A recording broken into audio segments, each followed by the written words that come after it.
More and more young men today seems to fall into a strange psychological pattern. On the one hand, there's the feeling that nothing really matters. That's nihilism. And on the other hand, life becomes a cycle of dopamine, entertainment, and pleasure. Hedonism. The problem is neither of these strategies actually work, but they can also be a little bit unconscious. And in this video, I'm going to explain why nihilism and hedonism don't really work and often leads to emptiness. And on the other hand, I'll show you a third path, which is more sustainable and which will bring you to the good life. I'll show you a third path, a one that's constructed and successful in the long run. And I'll also show you how to build that with 5 simple steps. So the first one, nihilism. What is it concretely? So it's characterized by the belief that nothing has meaning, value, or importance. And this, in the end, often leads to apathy and disengagement. This can also be considered one of the more lower forms of consciousness, apathy and disengagement. A lot of homeless people are in this apathy and disengagement state. This is so even though this might be true that nothing has inherent meaning, the consequences, apathy and disengagement, are horrible. So an example who can be categorized as a nihilist is Kurt Cobain. Obviously, I love his music. If you haven't listened to his music, listen to it. It's great. It's awesome.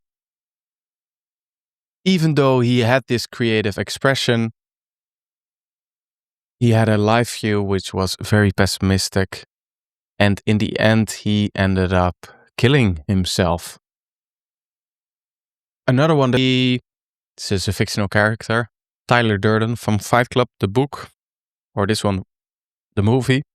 He is also can be considered a nihilist because he thinks that nothing really has meaning, purpose, value. He disregards social structures and values.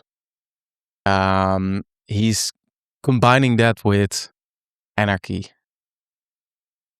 And in the end, you can very well argue that there's no meaning to life, but you will face the consequences, and these consequences will make you very unhappy. And therefore, let's explore a second alternative, hedonism, which you might already know.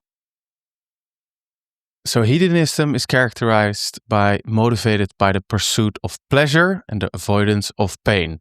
So thinking that if your life consists of more and more pleasure and less pain, this is the ultimate goal of life.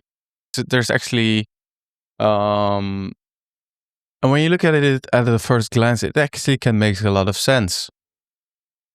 More good feelings, less bad feelings.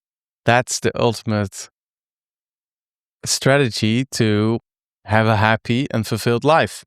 Then again, what happens usually with hedonism is that through the avoidance of pain, people are less willing to make sacrifices that will gain them pleasure in the long term. So a lot of time, the trap of hedonism can be that you will focus too much on short-term gains, like scrolling on your phone or eating junk food or playing video games, and not as a balance focusing too much on the things that bring you pleasure in the long term, like building a business, helping other people, etc., etc.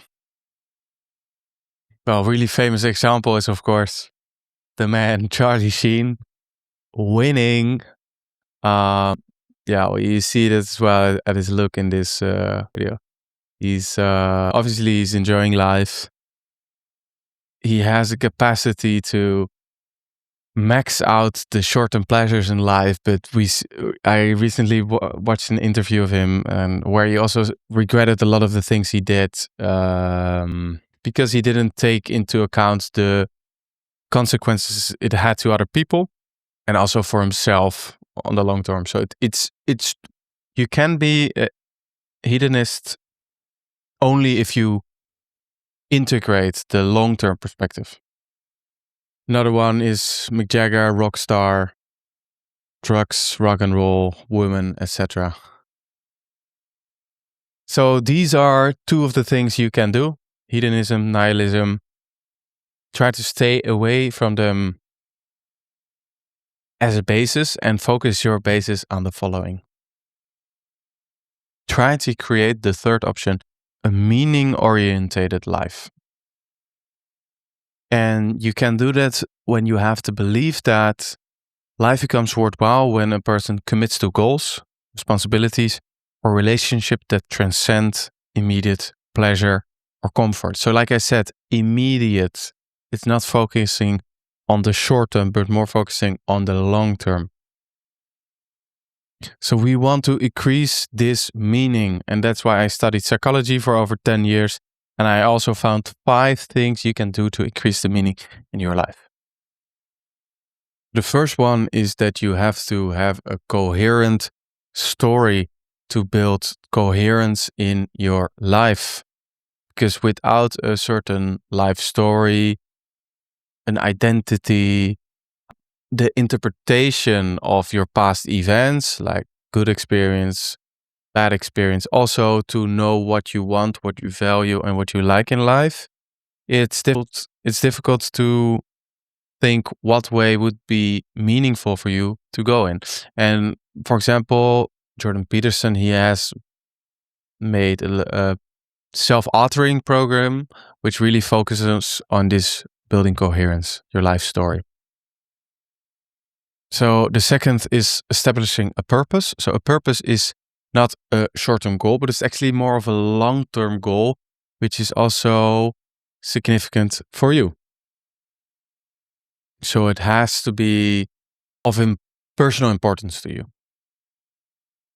Well, it can be important for you, but you also have to create with the actions you take significance for others. So helping others, belonging to a certain community wherein you be of value to other people. So the fourth one is engage in goal-directed action. So if you have this long-term purpose, it is significant and you know it can help other people, then it comes down to taking actions maybe on a daily to move further to establishing that purpose. And the goal is not establishing this purpose. It's also about being on the path, being on the mission, working towards.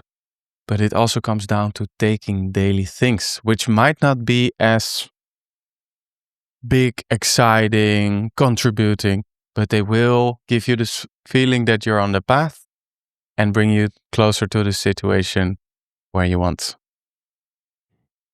And then the last one, this comes as well from Viktor Frankl. So accept suffering as a part of meaning. This is where hedonists also have a problem. They find it difficult to accept suffering, to accept it, to integrate it, and to create meaning out of this suffering.